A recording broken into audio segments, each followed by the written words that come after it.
Hi friends, இன்றைக்கி வந்து சத்து மாவு ரெடி பண்ண போகிறேன். போன வீடியோவில் வந்து சத்து மாவு வந்து ரெடி பண்ணி அரைச்சிட்டு வந்திருப்பேன். அது வந்து இன்றைக்கி வந்து எப்படி செய்யலான்ட்டு நான் செஞ்சு காமிக்கிறேன்.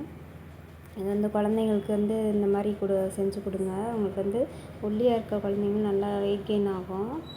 இது வந்து இப்போ பால் வந்து அடுப்பில் வச்சுருக்கிறேன். நீங்கள் வந்து தண்ணியிலையும் காய்ச்சி கொடுக்கலாம். நான் தம்பிக்கு வந்து பாலில் காய்ச்சி கொடுக்க போகிறேன்.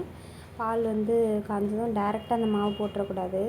உங்களுக்கு வேணுங்கிற அளவு இதை வந்து தனியாக எடுத்துக்கோங்க. எடுத்துகிட்டு தண்ணியில் வந்து நல்லா கட்டி இல்லாமல் கரைச்சிக்கணும்.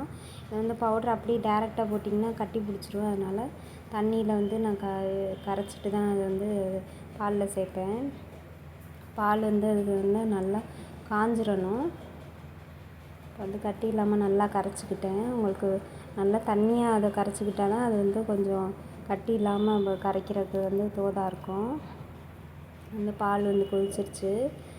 வந்து நம்ம வந்து சத்து மாவு வந்து நல்லா கரைச்சிட்டு சேர்த்துக்கலாம். அதோட வந்து குழந்தைங்களுக்கு வந்து காலையில் கொடுக்கலாம், டிஃபனுக்கு பதிலாக கொடுக்கலாம், அல்லது ஒரு சாயந்தரம் போல் 4-5 மணியை போல் கொடுக்கலாம். விளையாண்டு பசி எடுக்குது அது மாதிரினா இந்த மாதிரி வந்து செஞ்சு இப்போ வந்து கட்டி இல்லாமல் இதை வந்து கரைச்சிக்கலாம். அப்படியே ஊற்றிடுங்க. உங்களுக்கு தேவைப்பட்டால் லைட்டாக தண்ணி வந்து சேர்த்துக்கோங்க. எனக்கு இதே போதும். ரொம்பவும் கெட்டியாக இல்லாமல் ரொம்பவும் தண்ணியாக இல்லாமல் கொடுப்பேன். உங்களுக்கு வந்து பால் மாதிரி குடிக்கிறாங்க அப்படின்னா நல்லா நீங்கள் தண்ணியாகவே கொடுக்கலாம்.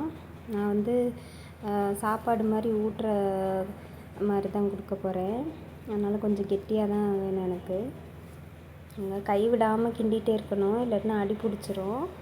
வந்து மாவு வந்து வெந்து வர நம்ம வந்து இது மாதிரி கிண்டிகிட்டே இருக்கணும் கை விடாமல்.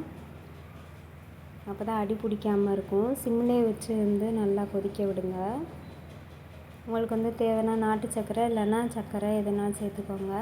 நான் வந்து ஜீனி தான் சேர்த்துருக்கேன். நீங்கள் வெல்லம் கூட சேர்த்துக்கலாம்.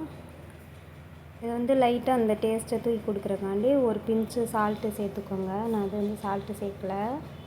இப்போ வந்து இது நல்லா ஆறணுன்னே இது வந்து குழந்தைங்களுக்கு கொடுக்கலாம். நான் இந்த பாத்திரத்தில் தான் கொடுத்துருக்கேன்.